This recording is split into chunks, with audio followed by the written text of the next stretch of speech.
एक अंतहीन शून्य क्षितिज में फैला हुआ है, जो पूर्ण अंधकार और शांति का कैनवास है। शून्यता के हृदय से प्रकाश की एक नाजुक किरण प्रवेश करती है। मौन गहराई में एक बीकन, मौन छाया हुआ है, जो केवल एकांत प्रकाश से निकलने वाली गहन शांति से टूटता है। अनंत शून्य की शांत विस्तार में एक परिवर्तन शुरू होता है। एक सूक्ष्म कंपन स्थिरता को उत्तेजित करता है, जो मजबूत हो रहा है। शून्यता के हृदय से आ की ध्वनि गूंजती है। एक ब्रह्मांड जन्म लेता है। अनंत शून्य से एक ध्वनि बढ़ने लगती है, जो निर्माण के वादे के साथ गूंजती है।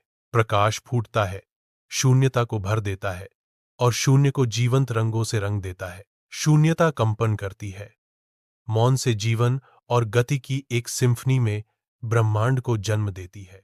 ध्वनि आ सृष्टि के आरंभ का प्रतीक है, जो धीमी और स्थिर है। ध्वनि ऊ विस्तार और पालन को दर्शाती है, जो धीरे धीरे प्रकट होती है। ओ की ध्वनि आ और ऊ की एकता को दर्शाती है, जो दोनों स्वरों के विलय से उत्पन्न होती है। ध्वनि ओ अब मम के साथ मिलती है, जो विलय और विश्राम का प्रतिनिधित्व करती है।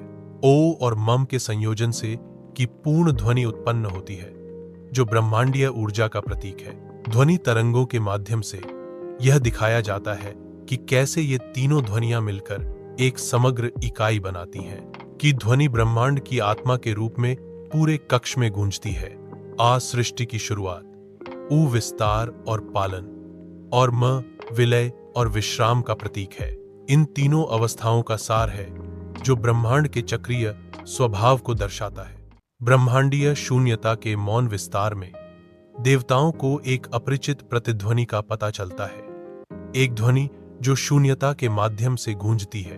ओम की ध्वनि जीवंत प्रकाश और कच्ची ऊर्जा के रूप में प्रकट होती है, जो शून्य को नए जीवन से चित्रित करती है। देवता अविश्वास में रहस्यमय ध्वनि पर विचार करते हैं। यह किस प्रकार की ध्वनि है? इसका क्या मतलब है? ब्रह्मा के क्षेत्र में ओम की ध्वनि गूंजती है, जो विशाल विस्तार को अपनी आदिम शक्ति से भर देती है। गूंजते कंपन से तारे प्रज्वलित होते हैं, ग्रह बनते हैं और आकाश गंगाएं अस्तित्व में घूमती हैं। ब्रह्मा की आवाज दिव्य उद्देश्य के साथ गूंजती है, मैं इस ध्वनि से जीवन बनाता हूं। विष्णु अपने दिव्य निवास में ओम की ध्वनि के साथ गूंजते हैं, जो संतुलन का एक सिम्फनी है। कंपन ब्रह्मांड के माध्यम से गूंजता है, सद्भाव और व्यवस्था की एक दृश्य गूंज। मैं इस ध्वनि के साथ संतुलन बनाए रखता हूं, विष्णु घोषणा करते हैं। उनकी आवाज एक कोमल आदेश है, को अनादि और अनंत ध्वनि के रूप में परिभाषित किया गया है। यह ध्वनि ब्रह्मांड की उत्पत्ति से जुड़ी है।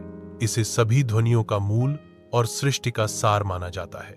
का जप मन को शुद्ध करता है और आत्मा को ब्रह्म से जोड़ता है। नियमित जप से मानसिक शांति, एकाग्रता और आध्यात्मिक उन्नति प्राप्त होती है। यह शरीर में सकारात्मक ऊर्जा का संचार करता है और नकारात्मक विचारों को दूर करता है। दिक्स का उच्चारण करते समय सही विधि का पालन करना आवश्यक है। आंखें बंद करके शांत मन से माइनस का उच्चारण करें। ध्यान में ए का उपयोग आंतरिक शांति और आत्म साक्षात्कार की प्राप्ति में सहायक होता है।